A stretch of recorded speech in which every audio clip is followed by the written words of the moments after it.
स्वामी समर्थ जेव्हा तुमचं आयुष्य बदलणार असतात, तेव्हा ही 5 चमत्कारी लक्षणं दिसतात. 1. अडचणी अचानक वाढतात. सगळं उलटं घडतंय असं वाटतं. तेव्हा समजा स्वामी तुम्हाला अधिक मजबूत करत आहेत. 2. काही माणसं आपोआप दूर जातात, ज्यांची साथ पुढे उपयोगाची नाही.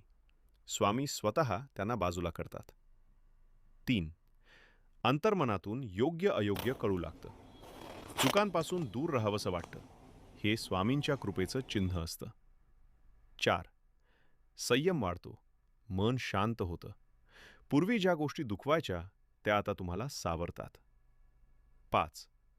विनाकारण स्वामी नाव ओठांवर येतं. जेव्हा स्वामी नाव आपोआप आठवतं, तेव्हा समजतं कारण स्वामी समर्थ कधीच तोडत नाहीत. ते भक्ताला घडवतात. श्री